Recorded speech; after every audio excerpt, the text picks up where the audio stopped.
Hey guys, welcome back to my channel. I am Ashok Kumar. So இன்னொரு நல்ல வீடியோவில் உங்களை மீட் பண்ணதில் நான் ரொம்பவே மகிழ்ச்சி அடைகிறேன். அண்ட் இன்றைக்கி நம்ம பார்க்க போகிற ஸ்டோரி என்னென்னு பார்த்தீங்கன்னாக்கா கல்பனா சாவ்லா பற்றி த ஸ்கை இஸ் த லிமிட்ன்ற டைப்பில் பார்க்க போகிறோம். ஸோ பர்சனலாக இந்த லெசன் வந்து எனக்கு ரொம்பவே பிடிக்கும். ஏன்னா சின்ன குடும்பத்தில் சாதாரணமாக நம்ம இந்தியாவில் பிறந்த ஒரு பொண்ணு, ஒரு நடுத்தர குடும்பத்தில் பிறந்த பொண்ணு, ஒரு மிடில் கிளாஸ் பொண்ணு தன்னோட உழைப்பினால் படித்து பட்டம் வாங்கி வெளிநாட்டுக்கு போயிட்டு அங்கே அவங்களுக்கு ஏற்பட்ட பிரச்சனைகள்லாம் தாண்டி நாசாவில் சேர்ந்து, அதுவும் எப்படி சொல்கிறது, பெரிய ஒரு போட்டிக்கு நடுவில் அவங்க வந்து ஒரு ஆஸ்ட்ரோநாட்டாக செலக்ட் ஆகி விண்வெளிக்கும் போயிட்டு வந்திருக்காங்கன்றது வந்து ஒரு சாதாரண விஷயமே கிடையாது. அதுக்காகவே அவங்கள பற்றி நிறைய சொல்லிகிட்டே இருக்கலாம். ஸோ அதெல்லாம் சொல்லிட்டு இருந்தால் டைம் பத்தாது. ஸோ நான் ஷார்ட் அண்ட் ஸ்வீட்டாக அவங்கள பற்றி சொல்கிறேன். ஸோ கல்பனா சாவ்லா எப்படி டிஃபெண்ட் பண்ணோம் அவங்கள பற்றினாக்கா, இவங்க வந்து ஒரு அமெரிக்கன் ஆஸ்ட்ரோநாட், அமெரிக்காவோட விண்வெளி வீராங்கனை. அதுக்கப்புறமா பார்த்தீங்கன்னா ரெண்டாவதாக வந்து பார்த்திங்கன்னா இவங்க வந்து இந்திய வம்சாவளியை சேர்ந்த ஒரு பெண், முதன்முறையாக விண்வெளிக்கு சென்றவங்க அப்படின்ற ஒரு ரேஞ்சிலையும் பார்க்கலாம். ரெண்டாவதாக வந்து பார்க்கலாம். அதுக்கப்புறம் மூணாவது வந்து பார்த்திங்கனாக்கா இவங்க வந்து என்னென்னவா பணியாற்றிருக்காங்க. இவங்க வந்து 2 தடவை ஸ்பேஸுக்கு போயிருக்காங்க. ஸோ 2 தடவை எப்படி இருந்திருக்காங்கன்னா மிஷன் ஸ்பெஷலிஸ்ட் அண்ட் வந்து primary robotic arm operator. So இந்த ரெண்டு பதவியிலும் அவங்க இருந்திருக்காங்க. இந்த 2 பொறுப்புலையும் அவங்க இருந்திருக்காங்க ஸ்பேஸுக்கு போகும்போது. ஸோ இது எதுலன்னு பார்த்தீங்கன்னா கொலம்பியா மிஷனில். ஸோ கொலம்பியா 1ன்னு ஒரு வாட்டி பண்ணாங்க, அப்புறம் கொலம்பியா 2 ரெண்டாவது வாட்டி பண்ணாங்க. ஸோ அது மாதிரி நடந்தது. அண்ட் அதுக்கப்புறம் நம்ம பார்க்கலாம். இப்போ வந்து இவங்களை பற்றி இன்னும் நிறைய சொல்லணுன்னாக்கா, எப்படி சொல்கிறது, நான் முன்னே சொல்ல மாதிரி நிறைய பேருக்கு வந்து ஸ்பேஸுக்கு போகணுன்னு நினைக்கிற, விண்வெளியில் துறையில் சாதிக்கணும்னு நினைக்கிறவங்களுக்கு, குறிப்பாக பெண்களுக்கு வந்து இவங்க வந்து ஒரு முன்னுதாரணமாக, ஒரு ரோல் மாடலாக இருக்காங்க. அதே மாதிரி விண்வெளி சுற்றி பார்க்கணும்னு நினைக்கிறவங்களுக்கு இந்த வேர்டை நீங்கள் மென்ஷன் பண்ணோம். ஷீ இஸ் த நான் பார்த்து படிக்கிறேன், icon of the space exploration. So விண்வெளிக்கு போய் சுற்றி பார்க்கணும்னு நினைக்கிறவங்களுக்கு வந்து இவங்க ஒரு சின்னமாக இருக்காங்க. இவங்க இந்த மாதிரி பண்ணியிருக்காங்கன்னு சொல்லிட்டு, அதாவது நிறைய பேருக்கு நமக்கே கூட தோணும், இப்படி இருந்தவங்க இந்தியாவில் சாதாரணமான ஒரு குடும்பத்தில் பிறந்து அமெரிக்கா போயிட்டு விண்வெளிக்கும் போயிட்டு சாதிச்சுட்டு வந்தவங்கன்ற போது நமக்கே ஒரு பெருமையாக இருக்குதுல்ல. ஸோ அந்த மாதிரி தான். ஸோ இதுக்கப்புறம் இவங்களோட பயோடேட்டா பற்றி பார்க்கலாம். ஸோ இவங்க வந்து பிறந்தது எப்போன்னு பார்த்தீங்கன்னா 1 ஜூலை 1961 அப்படின்னு சொல்கிறாங்க. நம்ம பாட புத்தகத்துலேயும் அப்படி தான் இருக்குது. பட் ஆனால் அது உண்மை கிடையாது. இதெல்லாம் டாக்குமெண்ட்ஸில் மட்டும்தான் 1961 அப்படின்னு சொல்லிட்டு நம்ம சொல்லுவோம். பட் ஆனால் அவங்க உண்மையிலே 1961 பிறக்கல, 1962 தான் பிறந்திருக்காங்க. அதுவும் 1 ஜூலை 1961 பிறந்ததா வந்து நமக்கு எல்லாத்துலேயும், நம்ம பாட புத்தகம் அதை கொண்டு எல்லாத்துலேயுமே நம்ம பார்ப்போம். பட் ஆனால் இதை வந்து நான் விக்கிபீடியாவில் தான் பார்த்தேன். பட் ஆனால் இவங்க வந்து உண்மையிலே பிறந்தது எப்போன்னு பார்த்தீங்கன்னா மார்ச் 17, 1962 தான் பிறந்திருக்காங்க. எதுக்காகன்னு பார்த்தீங்கன்னா இவங்க வந்து ஏதோ ஒரு எக்ஸாம் அட்டென்ட் பண்ணதுக்கு இந்த டேட் ஆஃப் பர்த் கொடுத்தா தான் கரெக்டாக இருக்கும், அப்போ தான் அவங்களுக்கு வந்து கரெக்டாக இருக்கும் அப்படின்னு சொல்லிட்டு அவங்க பேரண்ட்ஸ் முடிவெடுத்து, நமக்கு எப்படி நம்ம பேரண்ட்ஸ்னால் சில பேர் நம்ம ஊரில் பார்ப்போம்ல, சில பேர் முன்னாடியே ஸ்கூலில் சேர்க்கறதுக்காக, முன்னாடியே எல்லாத்தையும் இது பண்ணுறதுக்காக டேட் ஆஃப் பர்த் லைட்டாக சேஞ்ச் பண்ணி கொடுப்பாங்கல்ல. ஸோ அதனால் இவங்களும் அதே மாதிரியே பண்ணியிருக்காங்க.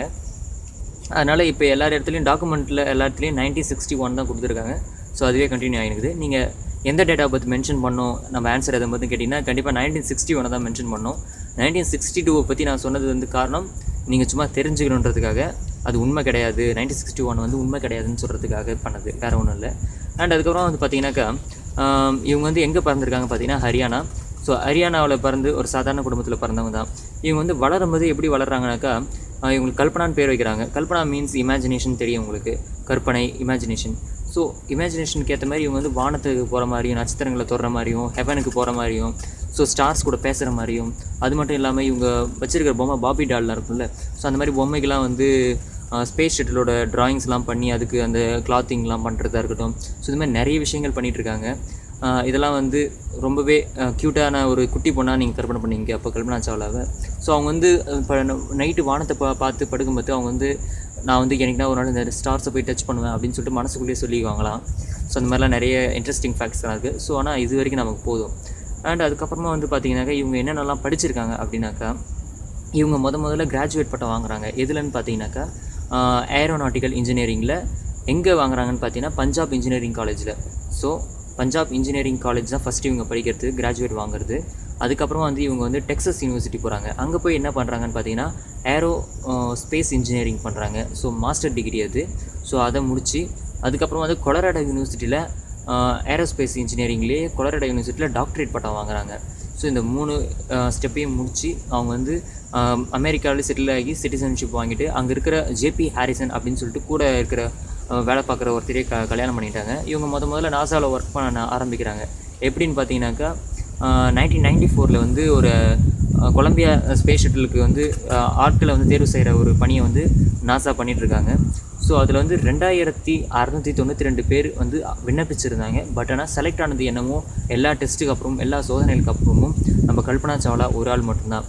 ஸோ 2692 பேரில் ஒரே ஒருத்தர், அதுவும் இந்திய வம்சாவளியை சேர்ந்தவங்க அதில் ஜெயிச்சு உள்ளே போகிறதுனது ஒரு எவ்வளோ பெரிய விஷயம் நீங்கள் நினச்சிங்க. அண்ட் இன்னும் இவங்களை பற்றி சொல்லனாக்கா, இவங்க ஸ்பேஸ் விஷயத்தை பற்றி, இவங்க ஸ்பேஸுக்கு போனாங்கல்ல. ஸோ ஸ்பேஸில் மொத்தமாக எவ்வளோ நேரம் இருந்தாங்க இவங்க, அதாவது விண்வெளி ஸ்பேஸ் ஷட்டிலில் வந்து எவ்வளோ நேரம் இருந்தாங்கன்னு பார்த்தீங்கன்னாக்கா 31 days and 40 hours 54 minutes. இது வந்து நான் விக்கிபீடியாவில் தான் பார்த்தேன். ஸோ விக்கிபீடியாவோட லிங்க் வந்து கீழே டிஸ்கிரிப்ஷனில் கொடுத்துருக்கேன் இவங்களை பற்றி நான் பேஜ் வந்து. ஸோ அதை போய் ஃபர்தராக நீங்கள் போய் செக் பண்ணி பாருங்கள். ஸோ இவங்க ஸ்பேஸில் இருந்த டைம் பார்த்திங்கன்னா, டைம் டியூரேஷன் பார்த்திங்கன்னா 31 days 14 hours 54 minutes.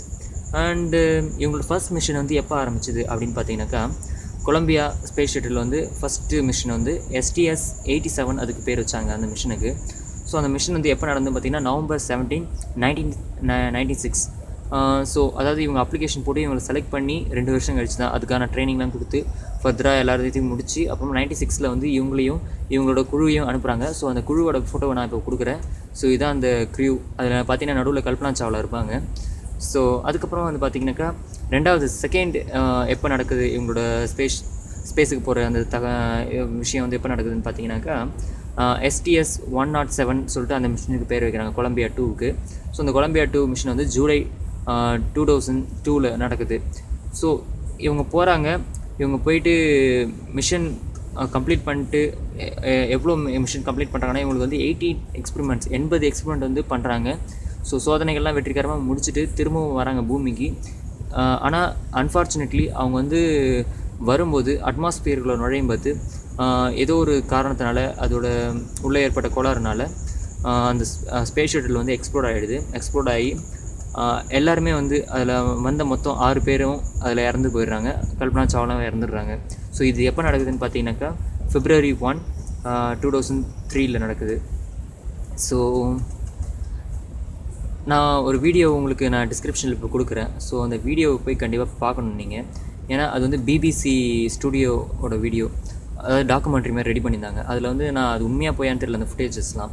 பட் ஆனால் அதை பார்க்கும்போது எனக்கே ஒரு மாதிரி கண்ணில் தண்ணி வர மாதிரி ஆயிடுச்சு. ஏன்னா அதாவது நீங்கள் கற்பனை பண்ணிங்க, இப்போ ஸ்பேஸ் ஷட்டில் வந்து உங்களுக்கு பூமிக்கு வரப்போகுது, பசிபிக் பெருங்கடலில் வந்து விடுறதுக்கான எல்லா அறிகுறியும் இருக்குது. ஏன்னா கடலில் தான் வந்து எல்லா ஸ்பேஸ் ஷட்டிலுமே வந்து இறங்கும். ஸோ எல்லோரும் ரெடியாக இருக்காங்க. தரை இறங்கிறதுக்கு இன்னும் 14 நிமிஷம் தான் இருக்குது அப்படின்ற ஒரு நிலைமை இருக்குது. ஸோ அந்த டைமில் அவ்வளோ ஸ்பீடில் அவங்க அட்மாஸ்பியரில் நுழைஞ்சு வந்துட்டுருக்காங்க.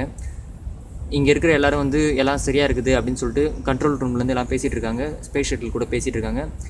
எல்லாமே நல்லா போயிட்டுருக்கா. ஒரு டைமில் திடீர்னு பார்த்தீங்கன்னாக்கா தொடர்பு கட் ஆகிட்டு அதுக்கப்புறம் அவங்க கூட காண்டாக்ட் பண்ணவே உங்களை கண்ட்ரோல் ரூம்லேருந்து எல்லோரும் வந்து திருப்பி கேட்குறாங்க, ப்ளீஸ் எங்களுக்கு ரிப்ளை பண்ணுங்கள், நீங்கள் காண்டாக்டில் இருந்தீங்கன்னா ரிப்ளை பண்ணுங்கன்னு சொல்லிட்டு திரும்ப கேட்குறாங்க. பட் ஆனால் எதிர்முனையிலேருந்து ஸ்பேஸ் ஷட்டில்கிட்டேருந்து எந்த ஒரு ரெஸ்பான்ஸும் இல்லை. ரொம்ப அமைதி, நிசப்தம் தான் இருக்குது. நான் இது வரைக்குமே அந்த மாதிரி ஒரு அமைதியை, ஒரு ஹாரரான ஒரு அமைதியை நான் கேட்டதே கிடையாது. ஏன்னா உங்களுக்கு ஒரு பிடிச்சவங்க வந்து நீங்கள் ஃபோனில் பேசிட்டு இருக்கும்போது திடீர்னு அவங்க கட் பண்ணிட்டு அப்படியே அமைதியாகிட்டாங்கன்னா உங்களுக்கு எவ்வளோ மனசு பதட்டமாக இருக்கும், உங்கள் மனசுக்கு பிடிச்சவங்க அந்த மாதிரி பண்ணாங்கனாக்கா. ஸோ அந்த மாதிரி ஒரு எஃபெக்ட்டு அங்கே கண்ட்ரோல் ரூமில் இருந்த எல்லாருமே வந்து கண் கலங்கிட்டாங்க. ஸோ அதுக்கப்புறமா தான் தெரியுது எல்லாருமே இறந்துட்டாங்க. அவங்க வந்து விழும்போதே வந்து இறந்து தான் விழுந்தாங்க, ஸ்பேஸ் ஷட்டில் நொறுங்கி போயிடுச்சு அப்படின்னு சொல்லிட்டு அதுக்கப்புறம் தான் கண்டுபிடிக்கிறாங்க. ஸோ இது எவ்வளோ பெரிய மோசமான சம்பவம்ன்ட்டு அப்புறமா எனக்கு புரிஞ்சிக்கினேன். ஸோ எனக்கு அப்போயே கண்ணில் தண்ணி வந்துச்சு. என்னால் இப்போ கூட ஒழுங்காக பேச முடியல, ஏன்னா லைட்டாக கண் கலங்கணும்னு பயமாக இருக்குது. ஸோ இருந்தாலுமே கூட நீங்கள் இதை பேசணும்னு சொன்னதுக்காக நான் இந்த ஸ்டோரியை வந்து பேசியிருக்கேன். இவங்களை பற்றி ஃபர்தராக இன்னும் கொஞ்சம் நான் பார்த்து படிக்கிறேன்னு சொன்னேன்ல, அந்த விஷயம் என்னன்னாக்கா, இவங்க இவ்வளோ கஷ்டப்பட்டு உயிரை தியாகம் பண்ணியும் தன்னோட கனவை அடைஞ்சிருக்காங்க. அது வந்து ஒரு பெரிய விஷயம். அண்ட் இவங்களோட நினைவாக என்னென்ன நடந்திருக்குன்னு பார்த்தீங்கன்னாக்கா, ஒரு சிம்பிளாக நான் ஒரு 2 விஷயம் மட்டும் சொல்கிறேன். ஃபஸ்ட்டு விஷயம் என்னென்னு பார்த்தீங்கன்னா, February 5, 2003, அதாவது இந்த சம்பவம் நடந்து ஒரு 4 நாள் கழித்து நம்மளுடைய மெட்ரலாஜிக்கல் சீரீஸ் ஆஃப் சேட்டலைட்ஸ், அதாவது இந்தியாவோட மெட்ரலாஜிக்கல் சீரீஸ், அதாவது விண்ணில் ஏவத்துக்காக வச்சிருந்த சேட்டலைட்ஸுக்கு வந்து கல்பனாவோட பேரை சூட்டினாங்க. ஸோ கல்பனா 1, கல்பனா 2ன்னு சொல்லிட்டு பேர் வச்சு அந்த சேட்டலைட்டை, கல்பனா 1என்ற சேட்டலைட்டை வந்து September 12, 2002 வந்து விண்ணில் செலுத்தியிருக்காங்க. அண்ட் அது மட்டும் இல்லாமல் அமெரிக்காவில் இருக்கிற யூனிவர்சிட்டி, டெக்ஸஸ் யூனிவர்சிட்டி, அதாவது அவங்க படித்தாங்கன்னு சொன்ன பார்த்தீங்களா, அந்த யூனிவர்சிட்டி வந்து இவங்க பேரில் ஒரு ஹால் ஒன்று ஓப்பன் பண்ணியிருக்காங்க, ஹாஸ்டல் ஒன்று ஓப்பன் பண்ணியிருக்காங்க. ஸோ அந்த ஹாஸ்டலோட ஃபோட்டோ இப்போ உங்களுக்கு மேலே தெரியும், அதையும் பார்த்துங்க. ஸோ இது வந்து நான் இந்த 2 விஷயம் மட்டும் சும்மா எடுத்தேன். பட் ஆனால் உண்மையிலேயே வந்து இன்னும் ஏகப்பட்ட விஷயம் இருக்குது. கர்நாடக அரசு வந்து இவங்க கல்பனா சாவ்லா பேரில் வந்து பெண்களுக்கு விருது தராங்க. இது மாதிரி ஏகப்பட்ட விஷயங்கள் இருக்குது. நீங்கள் அந்த விக்கிபீடியா பேஜில் போய் பார்த்தீங்கன்னா தெரியும், நான் டிஸ்கிரிப்ஷனில் கொடுத்துருக்கேன். ஸோ அதை போய் பாருங்கள். அண்ட் அது மட்டும் இல்லாமல் அந்த வீடியோவோட லிங்க்கையும் நான் கீழே கொடுத்துருக்கேன், அதையும் ஃபர்தராக போய் செக் பண்ணுங்கள். ஸோ என்னோடய எமோஷனால் நான் ரொம்ப நேரம் அதிகமாக பேசிட்டேன்னு நினைக்கிறேன்.